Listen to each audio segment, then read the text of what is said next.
I don't know if you know much about the life of Moses, but Moses was born into an oppression and slavery. He was born in Egypt. And at that time when he was born, Pharaoh, who was the leader of Egypt, kind of put out this hit that any Hebrew boys 2 years and younger needed to be thrown into the Nile River. Well, his parents wouldn't have any of that. They kept him hidden. And then eventually they put him in a basket, and they kind of sailed him down the Nile River, somehow praying that somebody would find him that could watch over and protect him. Well, in fact, somebody did find him. It was Pharaoh's own daughter. And she had compassion on this little boy, and she raised him in the palace. But Moses knew that this was not going to be where he lived the rest of his life, and eventually he saw what was happening to his own people, and he went and stood up for one of his own people and killed an Egyptian. And again, Pharaoh then said, hunt him down and kill him. Moses, he escaped to Midian, and there he found his wife, and he became a shepherd, and he took over and he was a shepherd for his father-in-law Jethro. And in Exodus 3 we pick up the story of Moses. He's what they call a nomadic shepherd, and he's wandering in the desert with the sheep. He moves around with the sheep. He goes from area to area, wherever there's the best water source and wherever there's food for the sheep. And they're just wandering. And he just happens this one day as he's with the sheep, and he sees this bush. And it's completely consumed by fire, but it's not burning down. I don't know if you've ever seen a bonfire, but when you light up the wood and the kindling and everything, eventually it gets consumed. This plant wasn't doing this, and he was intrigued. It actually tells us too that the voice spoke to him. And what we see here is a theophany where God appears in a voice in a human form. He actually sees somebody speaking to him, and he calls him by name. He calls out to him Moses. There's some intrigue here. Moses wants to know what's going on. Moses, who's been wandering in this desert as a shepherd, you know, he used to have the great palace life, all the best foods, the best education. Anything he wanted, he had it. But now he's wandering with stinky, smelly sheep. But this bush that's not being consumed by fire is calling out his name, and he sees this human form talking to him. There's some intriguing. And I want you to know, friends, that when God comes to you and wants to have a conversation with you, that this should intrigue us.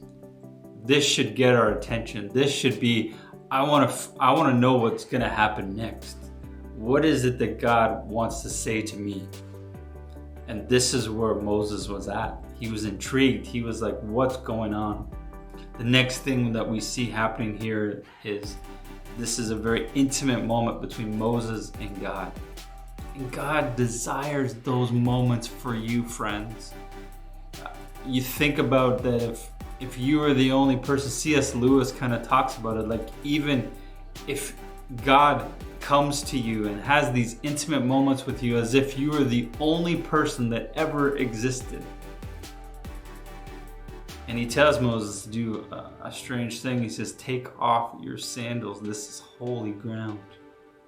One of the greatest leaders in the Old Testament, Moses. is being commissioned here, is being called to a higher purpose on this holy ground. Friends, we need to have more holy ground moments in our churches and in our lives where we just get on our faces before God. And he took off his sandals as a sign of respect. Also, what it means that eventually God was going to call him to put those sandals back on to do what he was going to call him to do. And he begins to have a conversation with Moses. He begins to talk to him and say, Moses, I've seen the suffering of the people. I see what's going on. Friends, God sees the suffering in your life and in the people around you. He's very aware of what's going on in your life and in the world. He's not oblivious to it. He recognizes the suffering, and he wants to do something about it, and he uses us. That's the amazing thing. That he uses human beings just like you and me, just like Moses. And he says, I need you to go to the people. I need you to let them know, to go to Pharaoh and say, let my people go. Let them escape. See this intimate moment that Moses was having with God. And Moses, he started in with, but I can't do that. I don't speak very well. How is this gonna go? And God just comes and he comforts him and he encourages him, but he also speaks to him with a little bit of like, Moses, don't you know who's speaking to you? There's some boldness in there. There's a little bit of discipline and correction that God is doing here with Moses. And sometimes in those intimate moments that we have with God, he's going to correct us. He's going to show us if we're making any mistakes or are doing things that are going against God.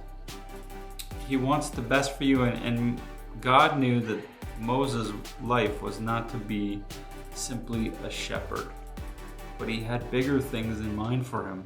He was calling him to something greater, that he was going to be the leader of his people, bringing them out of Egypt.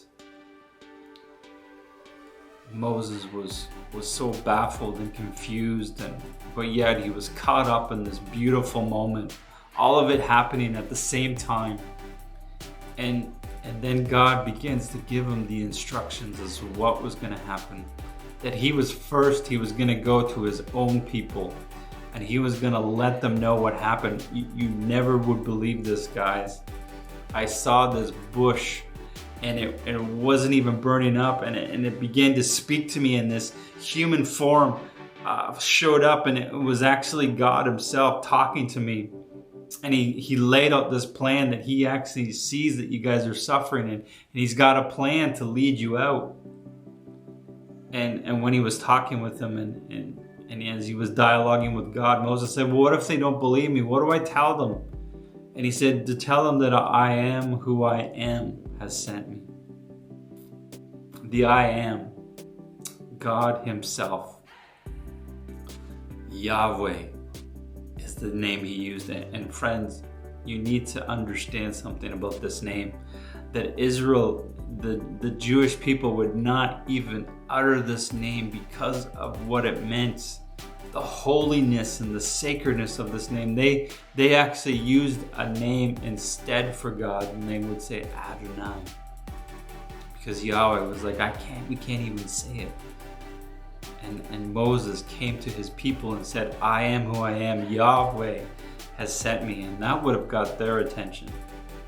And he said, we got a plan, friends.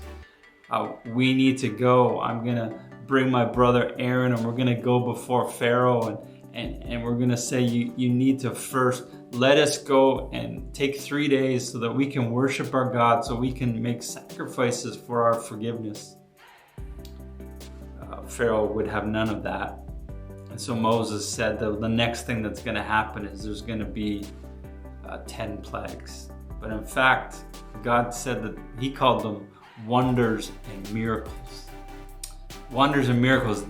God was going to display his power to Pharaoh. And unfortunately for Pharaoh, it was going to take 10 plagues to get his full attention.